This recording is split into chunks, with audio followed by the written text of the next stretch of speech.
Truth Espresso, episode 116. Face it, we all would rather sleep in this morning. That's why God gave us espresso, to kickstart our zombified corpses into hyperdrive. And now, giving your mind and soul the morning shot of truth it craves. This is Truth Espresso with Daniel Minnick.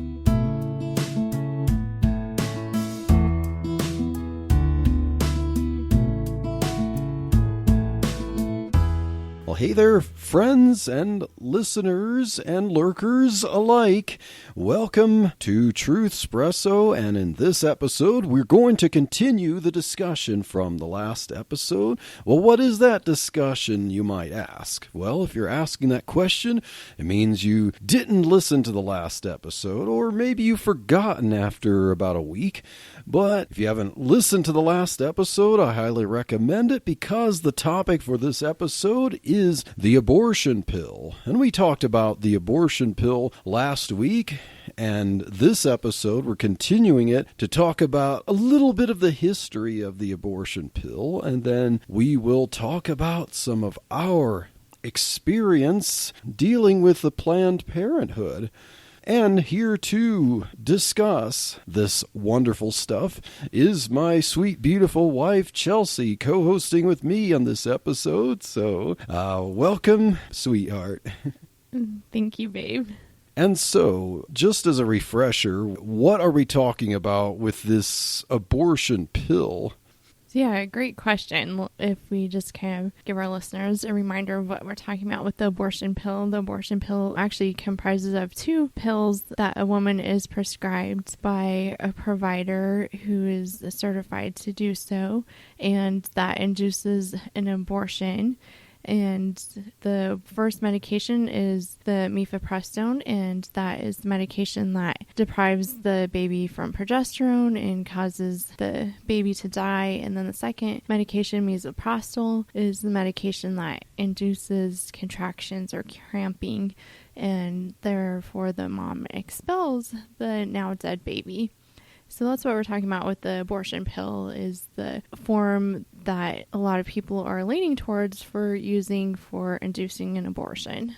Thank you, sweetheart. Yes, and probably, if you're not up to speed on some of this stuff, traditionally when you think of an abortion, you think of the gruesome procedure of extracting a baby out surgically and disposing of it. And yes, we believe that all abortions, 100% of them, are wrong and immoral and unbiblical and is murder. But there are basically two types of abortions. Surgical abortion, as I mentioned, usually for later stages of pregnancy. And then the abortion pill is also referred to as a chemical abortion, or now more positively from the pro-abortion crowd, medication abortion. And so taking a pill, and then that makes the woman's body discard the baby, basically deprive the baby of nutrients and then discard the baby, kind of forces a form of miscarriage, even though in the last episode we talked about the difference between a natural miscarriage and an abortion as a result of the abortion pill. And we should probably point out too that an abortion pill is different again from the morning after pill. Oh, yes. Where the abortion pill is prescribed later on in the pregnancy, usually when the mom first finds out that she is expecting, so around 6 weeks, and it can be taken all the way up to 10, 11 weeks, kind of even later, depending on the provider that's prescribing it. So this is a medication that induces abortion while the baby has its heartbeat and has those little arms and legs and a brain and moving all around. I mean, there's a lot that has already happened in the development at this point. So yes, it is a tragic thing still. Yes, and very often a woman isn't aware that she's pregnant until after, what do you say, sweetheart? When do most women find out that they're pregnant? Is around 6 to 8 weeks, something like that? Yeah. Unless they take the pregnancy test, they're actively taking it and stuff, which is not guaranteed to be accurate, but a lot of them will, if they're not trying to find out, and until they start to have like symptoms of pregnancy and stuff like that, they find out at probably 6 to 8 weeks. Yeah. That's Something a good like range. that. And a baby's heartbeat, a tiny little heart is pumping at about 5 weeks, maybe even Earlier than that. Yeah. 4 weeks. Earlier than that. Oh. I know, it's amazing Wow. with just the advances in technology that they say that a baby's heartbeat is actually starting to function around 21 days. Wow. So, yeah. 3 Isn't weeks. that amazing to think about, from going from a fertilized egg and 21 days later you have this beating heart? That shows how amazing God's design is. And as science, real science progresses to show us the window to the womb, we can see more of what's going on and see how lively a baby is at such a short time after conception. That's pretty amazing, but then it's also pretty concerning given the current politics and the push for abortions. And so most of the time when a woman's going to take this abortion pill, she's going to be killing and discarding a little baby with a beating heart and hands and feet, and killing a baby. It's a human at conception, to point out here. But unbeknownst to a lot of people, taking this pill, they're not just discarding a blob of tissue. They're killing and discarding a baby with arms and legs and fingers and toes and eyes and face and a beating heart. And that's what the political push is to make this abortion pill much more available than it is. And especially during COVID-19, it's an excuse to make abortion pill very available, like almost invisibly available. It's something that people will take privately in their homes. And as we talked about in the last episode, the push is to have the abortion pill available via telemedicine and to get it mailed, and then you take it in the privacy of your home and you have an abortion. And so that is very tragic and shows the immoral culture of death going on right now. And then we pointed out in the last episode, of course, even not taking into consideration the primary issue of what the abortion pill does in taking the life of the unborn, it's also detrimental or could possibly have complications or harm to the woman's health herself. And so we talked about that. We're going to talk about that even a little bit now as we cover some history on the abortion pill. So right before we do that, I was just right a few minutes before we started recording, I was looking at an article from Google News on my phone by a Kelly Cleland on August 21st, so a few days ago as of the recording, for Scientific American. The article is entitled, "The FDA Should Remove Its Restrictions on the Abortion Pill Mifepristone." And so, let's see. We talked about some of the problems and risks the last episode, last week, but Kelly here says in the article, quote, "Less than 1% of patients experienced a serious complication and effective." That the pill was effective. About 95% had a successful abortion without a follow-up procedure, unquote. Now that sounds like good statistics, but let's think about what that implies. Less than 1% or about 1%, that's 1 out of 100, that have serious complication. But it's good because it's less than 1%, And then about 95% had a successful abortion without a follow-up procedure. to me, that doesn't sound very positive for the women here. And especially as we're talking about increasing accessibility for this abortion pill by mailing it out to people who might not be thinking about the best thing for themselves, even after killing the baby, that there could be, the statistics could probably end up going up. Yeah, what do you think, sweetheart? I was trying to look through my notes right quick because I was thinking that the statistics I saw were different than the ones you just read. Oh, yeah. Like for the efficacy of actually following through with the entire abortion pill and not having to have any surgical procedures, I was thinking it was actually about 88 to 90%. Yeah, it could very well could be. Yeah. Yeah, because in the last episode from that RX list site, it mentions 2 to 7% will have to have a follow-up procedure to avoid serious problems like remnants from the baby, the terminated pregnancy as they would call it, that have to be removed. And of course, you're mailing a pill, but then trying to avoid the face-to-face, well, you'd end up with having the face-to-face there with these complications, and that's 2 to 7% there. But I think that number is going to go up with more mail-in abortion pills.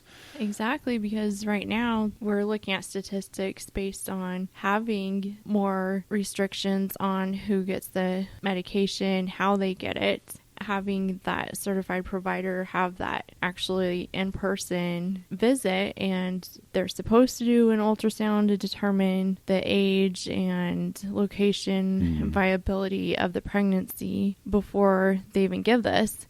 And we're still seeing kind of high statistics as far as failure rate and complications. But now if we're eliminating, pulling back all these different safety nets even, we're going to see those numbers go way up.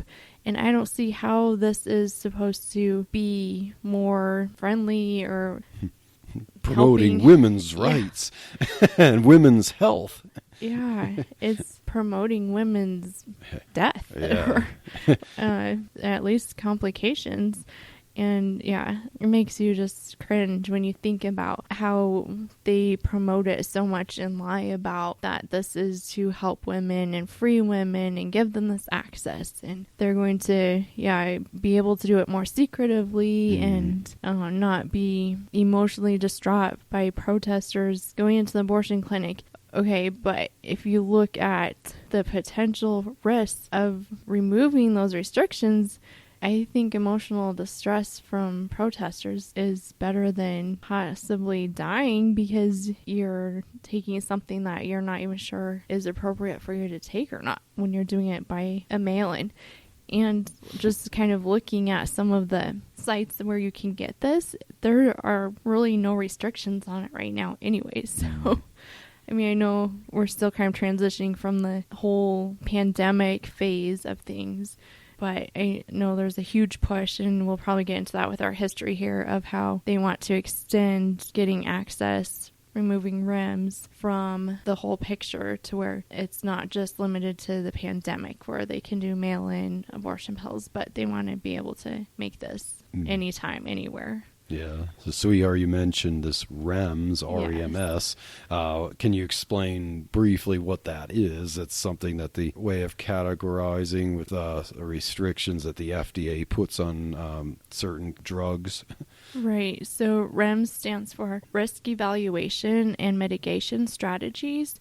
And that's just a safety monitoring that the FDA puts in place to just have some more safety nets in place for medications that have potential of either abuse or overdose, or there might be some complications, and they just want that more interaction with the provider and patient to make sure we're not missing anything that could cause more harm than good.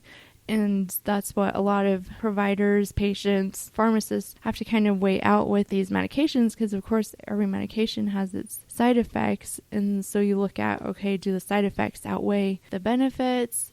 Then we're not going to give it. Or do the benefits outweigh the side effects? And so it's always a lot of good judgment on both the provider, the administrator, like the patient, the pharmaceuticals, like there's so many people that have to kind of make that judgment call as to whether medication is safe enough or not. And interestingly, there's only 61 medications that are actually on the REMS list. And mifepristone is one of those medications because it is contraindicated in pregnancy and has the risk of, okay, not only, yes, it causes the abortion, but the factor of it can cause severe bleeding.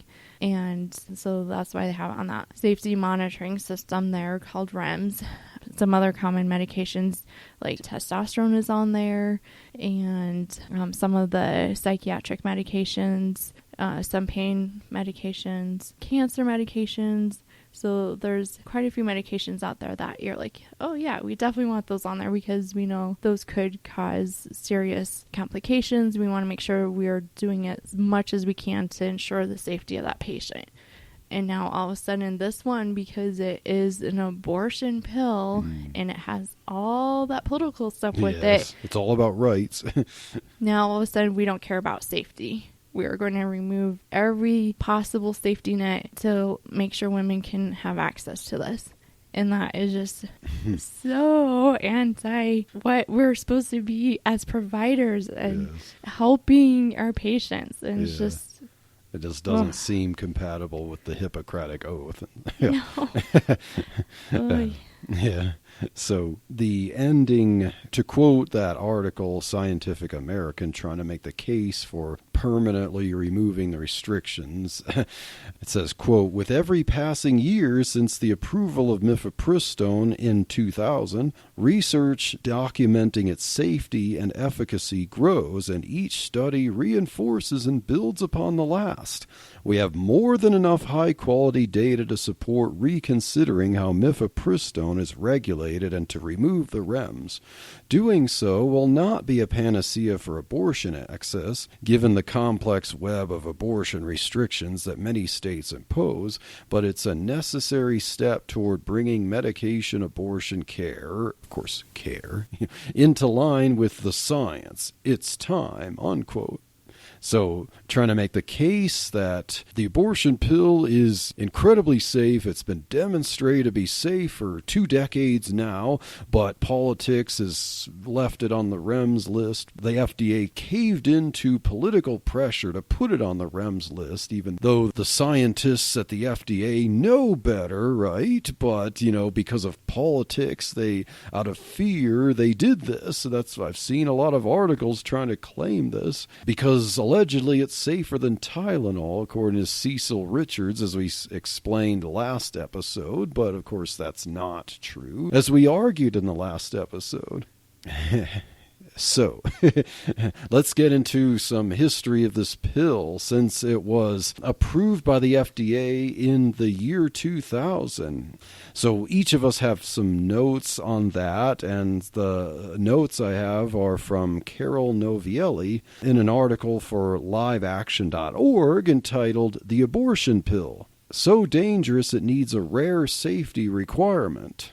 So it was called RU46 when the FDA approved it in the year 2000. If you're not familiar with that label, is it the lab name for this particular drug? It's more commonly known as mifepristone, as we mentioned. The brand, officially recognized brand, is Mifeprex. So in the year 2003, Carol Novielli mentions an 18-year-old died from sepsis because Planned Parenthood gave her an unapproved off-brand version of the pill.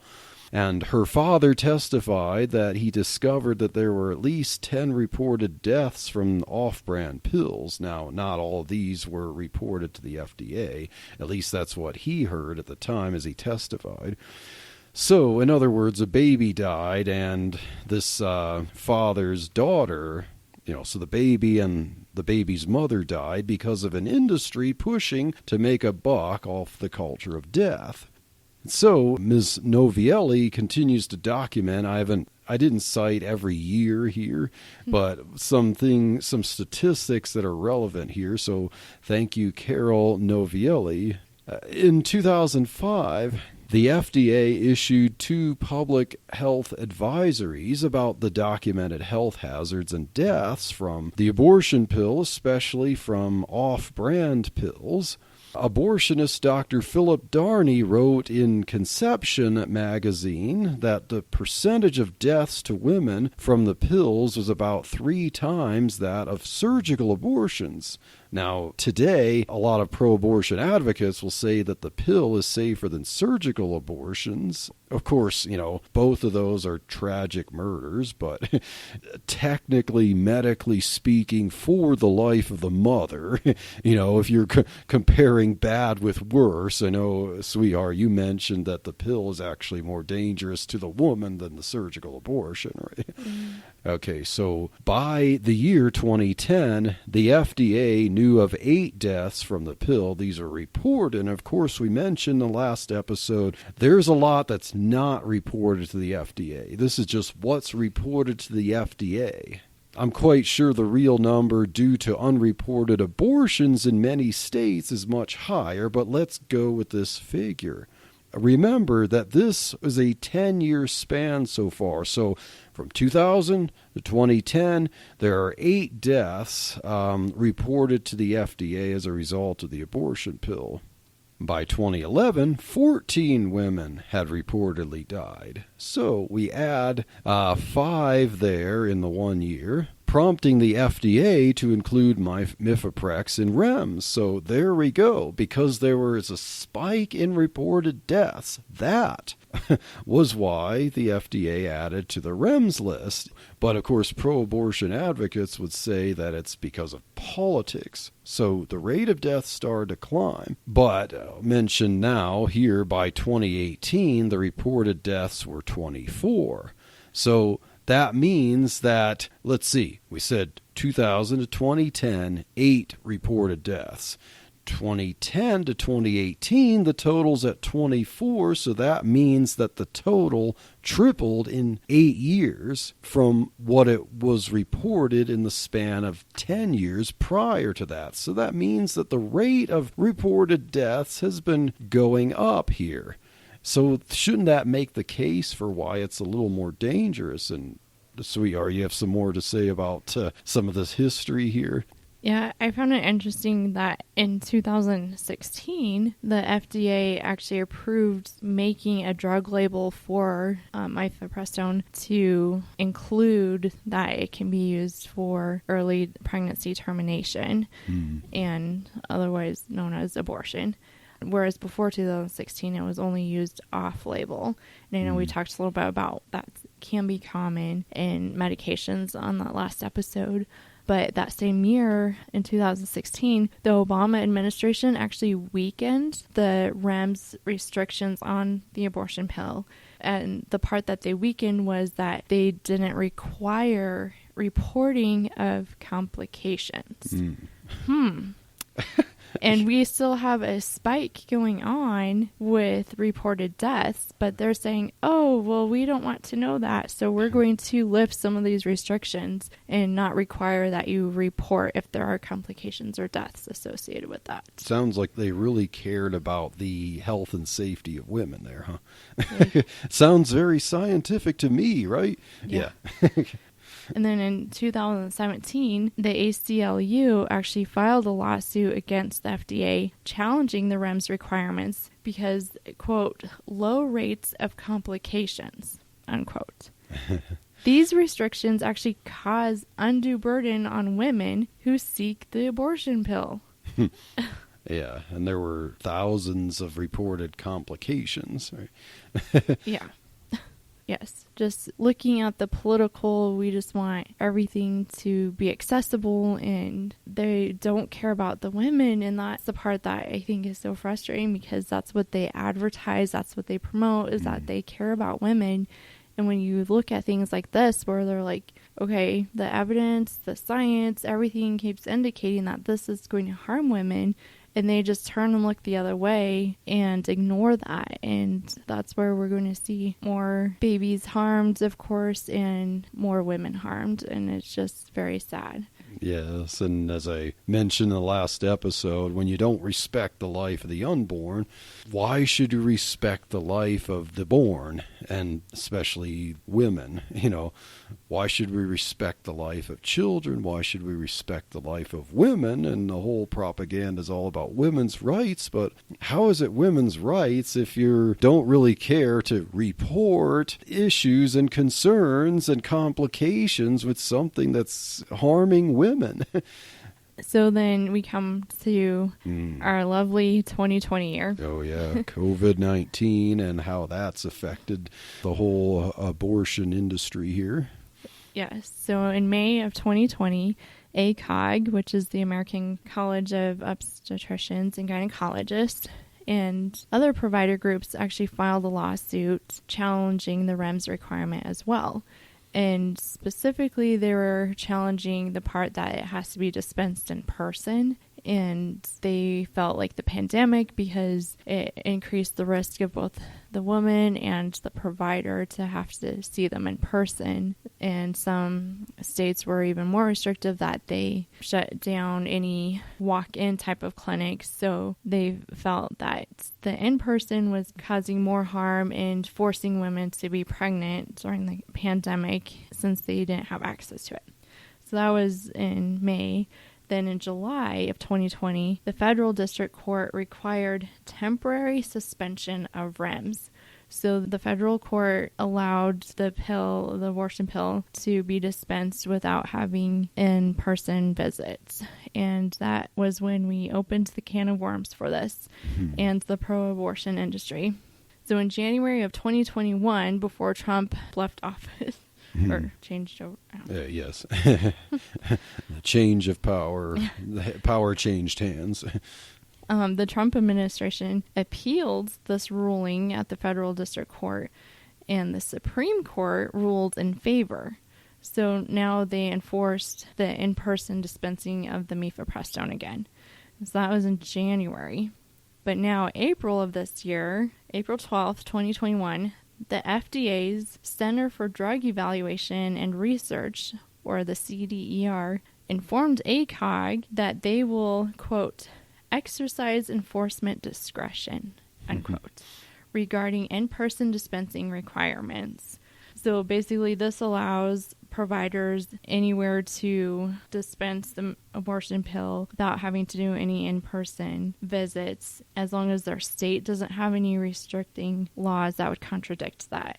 And so right now there are 17 states that don't have any restrictions with doing in-person visits and dispensing it via telemedicine or mail. So, of course, Colorado, California, New York are some of the states that allow free access through the mail to get the abortion pill. Yeah, what's interesting with what you said there, the FDA is using their discretion, even as the Supreme Court ruled that the mail-in thing couldn't be enforced, that there'd be a restriction there, and it seems kind of like legal positivism on the part of the FDA there because of their concern about the pro-abortion politics and organizations like ACOGs, as you mentioned. The FDA doesn't want to be subject to various lawsuits by those who want to push for mail-in abortions, and it's just interesting how with that, and of course President Biden, is in favor of the mail-in abortions in his cabinet, and how President Biden doesn't seem to regard Supreme Court rulings if they go against their agenda, I mean, it's not like I really like the Supreme Court anyway. I don't trust them as far as I could throw them and so on like that. But it's just interesting because often people on the left, when the Supreme Court rules and things that they favor, they act like it's laws come down from heaven. But then, okay, when the Supreme Court actually rules against things, it's just like, well, we're going to ignore what the Supreme Court says, So the whole thing with the Supreme Court kind of not allowing the mail-in abortions, but then we're going to do it anyway. The FDA is going to do it anyway. And the same thing where the Supreme Court ruled against extending the moratorium for evictions with the whole pandemic and the moratorium that said that you couldn't evict a tenant for not paying rent because they're going to suspend the need to pay rent, and then the landlords would have to apply to get funding to reimburse them for not charging tenants rent, and it's a big mess that way. But the Supreme Court had ruled that trying to extend the moratorium, that they ruled against that, and Biden himself, was like basically saying, we're going to figure out how to work this out, even, because he wanted to extend it, and, just ignore the Supreme Court ruling on that. And so the activist left doesn't like any kind of setbacks or restrictions on their agenda. So I remembered what I was trying to think of earlier with the restrictions in different states and how there's 17 states that don't have restrictions. A lot of the websites where you can get the abortion pills, they will actually give you directions on how to fake your residency and your address to where you can still get the abortion pill even though you live in a state that it would not allow that. So it just goes to show you to what extent these people are so determined to make sure women are getting the abortion pill. And the abortion pill is kind of expensive, I think. It's $300 to $600. And of course, that's why there's all this push to get rid of the Hyde Amendment. Of course, the Hyde Amendment isn't the be-all, end-all for pro-life, but the Hyde Amendment is currently in place. It forbids federal funding for abortion. So whatever health care laws are put into place, they cannot pay for abortions using federal taxes. And President Biden actually used to be in favor of that, but of course with this election cycle, the only way he could win support of the Democrat vote was to favor the hard left and campaign against the Hyde Amendment. And so I suspect that with the whole push for mail-in abortions and how expensive they are, and of course all the increased demand, which could push up prices with that kind of pressure there will be a strong campaign to get rid of the Hyde Amendment so that you and I can pay for this extravagancy with spreading the abortion pill far and wide and paying for it with your taxes and trying to make it free for those who want it at your expense. We were just reading an email that we received, I think it was through Life News. And there's a lot of websites out there, too, that will actually raise money and let you donate to pay for another woman's abortion if she can't afford it. And they will send you a sticker in the mail that says, I paid... I funded an abortion, something like that. I funded an abortion, yeah. So we have crowdfunding for abortions now. Your charity at work there. Wow. Yeah, it's horrible. Would you help with a donation to Striving for Eternity? Let me let you know what your donation helps with. We travel overseas to places like Canada, to the Philippines, elsewhere, to go and preach the good news of Jesus Christ, to teach people where they don't have as much opportunity as we have here in America. We go all over the country to be able to preach and teach, to teach people how to interpret God's Word. So when they open God's Word and handle it for themselves, they know how to accurately handle God's Word. That's the heart we have. We want to be about discipling God's children. If you give a donation, regardless of any amount, we would be very grateful. But we'd also like to bless you. So if you give a donation of $2, we are going to give you a free copy of What Do We Believe, a book that I had wrote about the Christian theology. If you give a donation of $5 a month, we will give you That book that I mentioned, plus What Do They Believe, which is a book I wrote about world religions. If you're willing to give $10 a month, we will give you the 2 books mentioned, plus On the Origin of Kinds, a book Dr. Anthony Silvestro wrote that deals with evangelism, presuppositional apologetics, and creation science all put together so you see how to use them.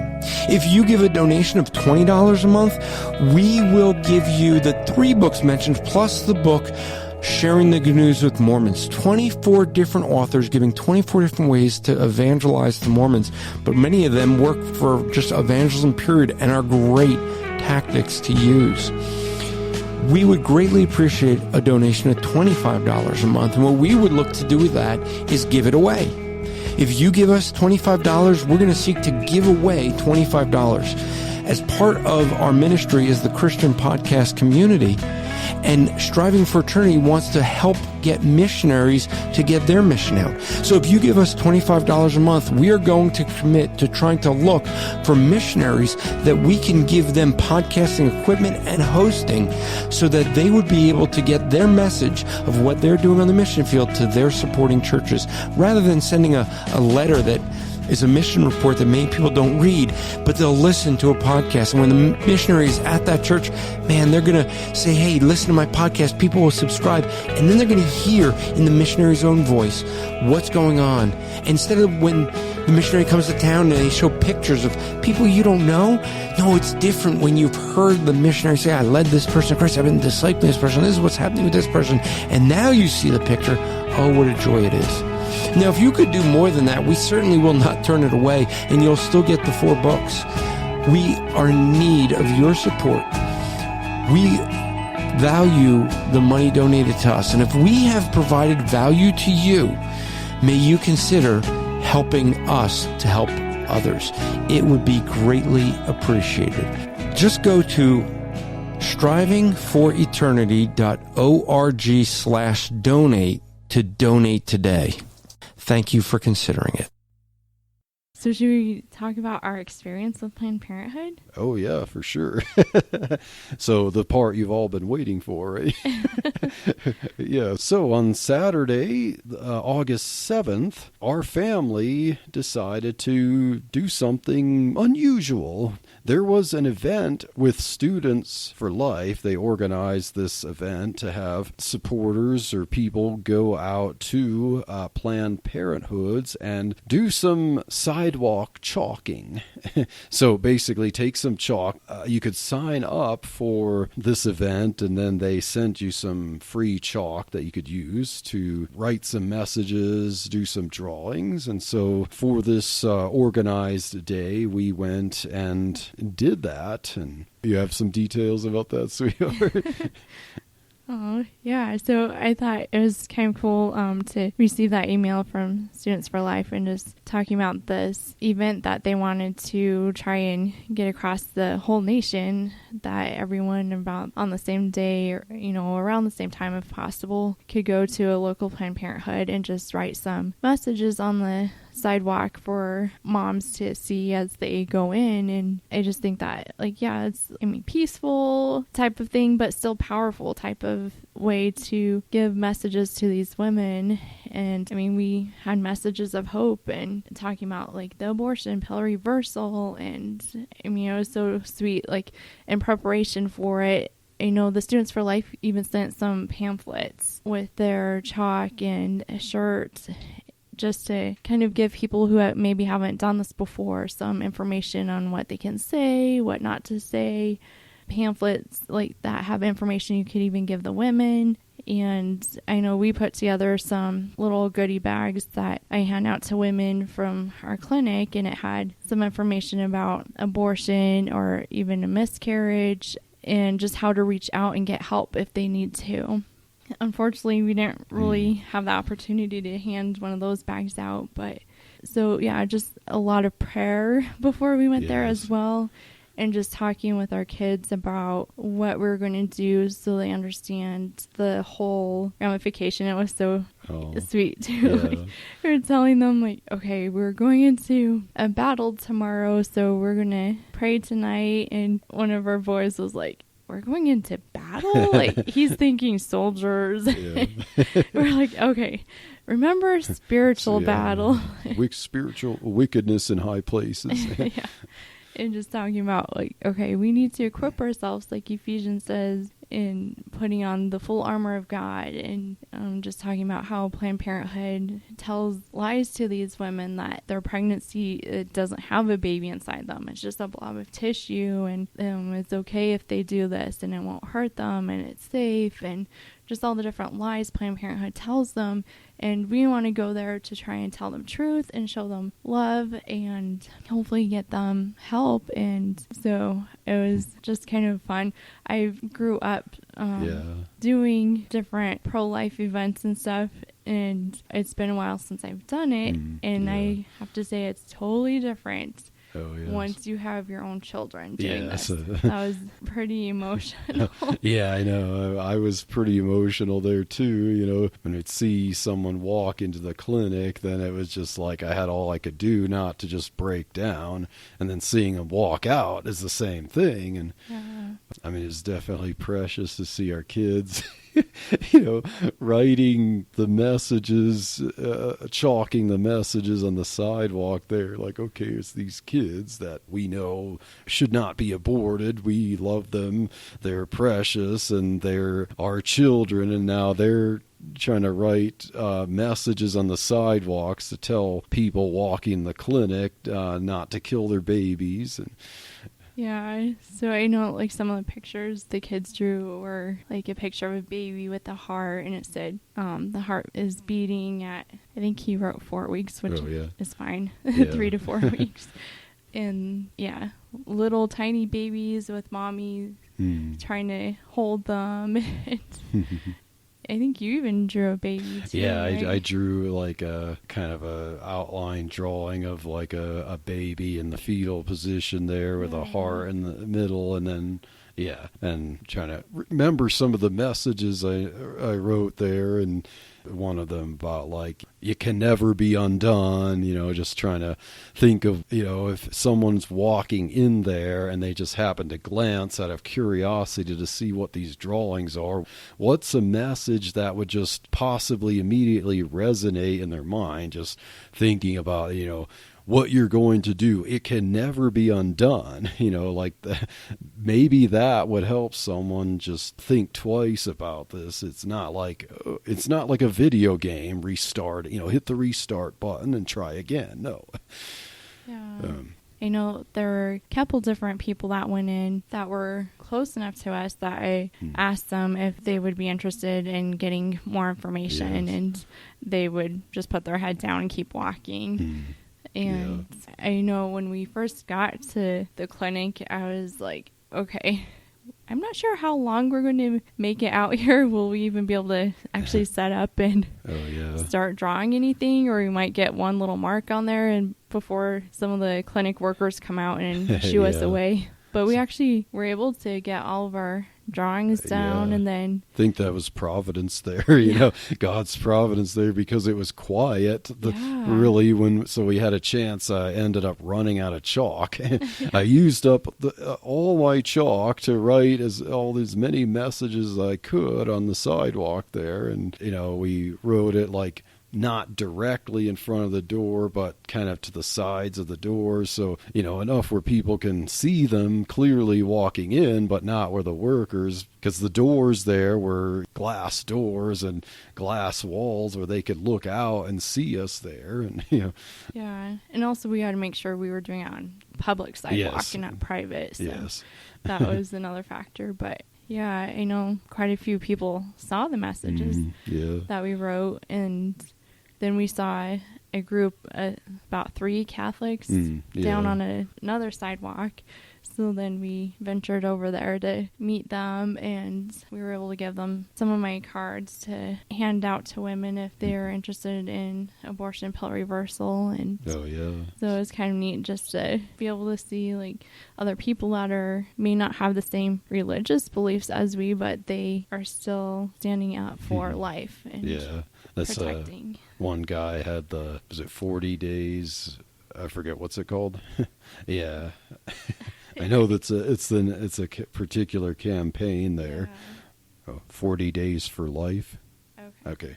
Yeah. So yeah, holding a sign that had 40 days for life. So yeah, we had some friendly conversation there with them and thanking them for what they're doing there to protest Planned Parenthood for showing the signs there as people would drive by. We heard some people honk and, in approval, and then other people, show their disapproval as they drove by. And yeah, that's or always yell fun. too. Yeah, yell. Say some not nice things. And Yeah. And then I was guessing we were there for about an hour, don't you think? Yeah, chatting with them, getting to know them, what they do, how long they've been there, and what kind of clinic stuff you were doing, sweetheart, and trying to get started there, and with the abortion reversal pill. And I know that I didn't mention it, but in my mind, like after the Catholics there, were doing some prayers and stuff like that, then at some point I'm thinking like, I want to talk with them about the gospel and stuff, but then, it was kind of like, okay, it's time to go. But yeah, so then we saw the clinic workers start to come out because someone walked into the clinic, noticed the drawings there, and were not happy and figured like, okay, I should let the workers in there know about it so they could do something about it. So then we saw the clinic workers come out and see the drawings on the sidewalk there, and then they got out some buckets and water and started pouring water and washing it off. And what did you see them doing there, sweetheart? I was trying to do something, like I had missed it, but you were talking with some of the Catholic. Yeah, I was talking with one of the Catholic guys there, and so I saw the workers come out and just start dumping the buckets of soapy water on the chalk. I was like, okay, well, at least it lasted longer than I thought. And I'm like, okay, thank you, God, that, some women definitely saw that message. Yeah. But then I was just appalled at how evil these workers were and just their way of washing away the chalk. Like they were kind of dancing around to wash it away, like stomping on it, and I don't know, they were just trying to make an obvious scene that they were getting rid of and disapproved of what we wrote on there. And I'm just thinking like, okay, to me that's so immature and evil, because who doesn't like cute little kids' chalk drawings? Drawings of cute little babies, in the womb, But people that kill babies for a living, of course they're going to do that. And then we were starting to head out, and the workers were just becoming a little more aggressive as far as trying to get pictures of us or our vehicle. And so we're loading up the kids, into our van, and then I noticed that you're in the back there with our littlest one, after we put some stuff in the back. But then I noticed, like, okay, you're standing there for a while, kind of playing with her, and then I'm like wondering, like, okay, is she just entertaining her there in the back? And then you kind of made some face expressions that kind of pointed, and then, I turned and then noticed the clinic workers there were standing there with their phones trying to take pictures. So they're wanting to take pictures of our license plate, and you're standing there trying to cover it up and hoping that, if they it's almost like a stare down thing. They're standing there waiting for you to move, and you're standing there waiting for them to move. And, and so we're wondering like, okay, we know that they're trying to contact police, to get us in trouble there. And so as if we did something wrong, but, we just did what the Students for Life event had us do, which, as far as we knew, wasn't illegal. It wasn't vandalism or anything like that. It was chalk drawings on public sidewalks, which should be legal, but I think they just wanted to intimidate us. Oh, and one more thing that I thought that was really disheartening was when we'd see, I know there were at least two women, two different women that we saw. And they got the abortion pill, so that's how this ties into what we're talking about. Yeah, they went into, and then they came out with the brown paper bags, which we know means that it's like a discreet way to house the abortion pills that they would take at home and kill the baby and possibly, harm themselves in the process. But yeah.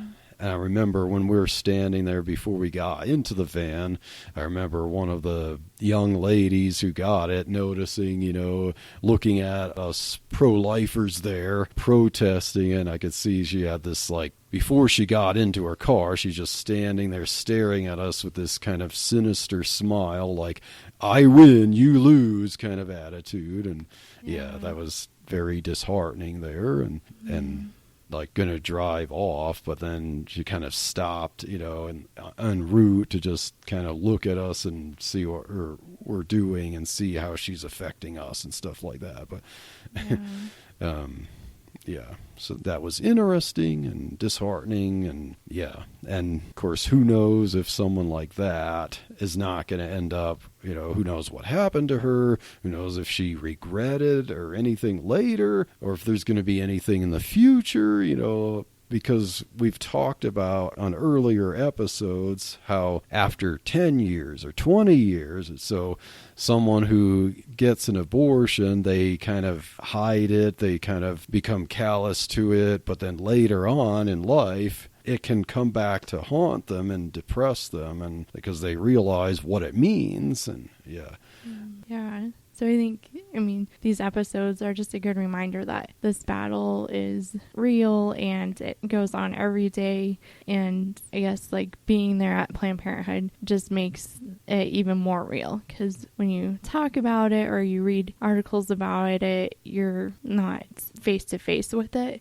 And so being there and seeing those women come out with that, there's just another level of reality that, wow, we have this battle for life right now, and we can't just sit back and bury our heads in the sand and act as if it's going to blow over, or, if we get the right people in office, everything's going to be okay.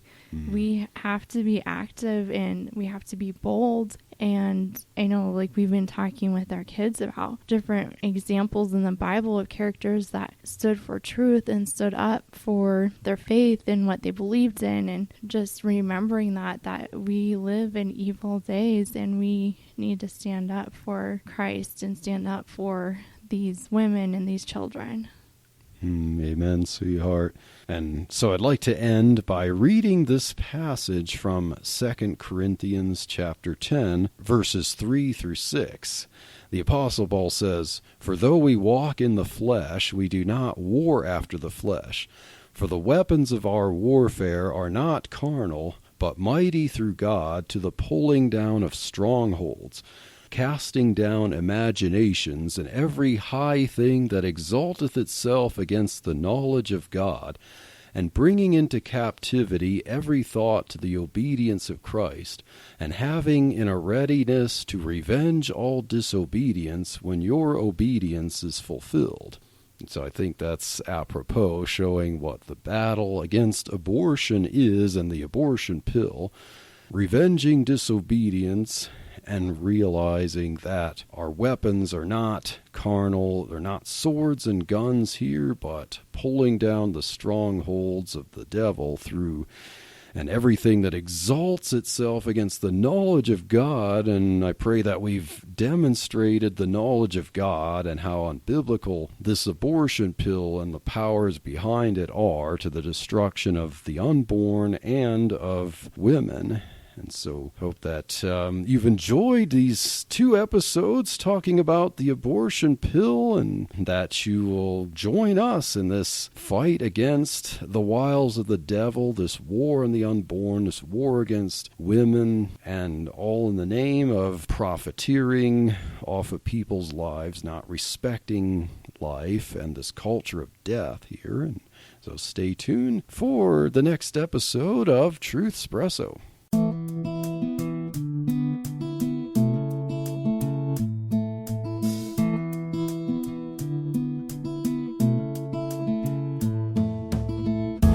Thank you for waking up with Truth Espresso. Good morning, and God bless your day. Hey friends, Daniel Minnick here again. If you liked waking up to this episode of Truth Espresso, I would really appreciate it if you would rate it on Apple Podcasts, Stitcher, or whatever application you use to listen to Truth Espresso.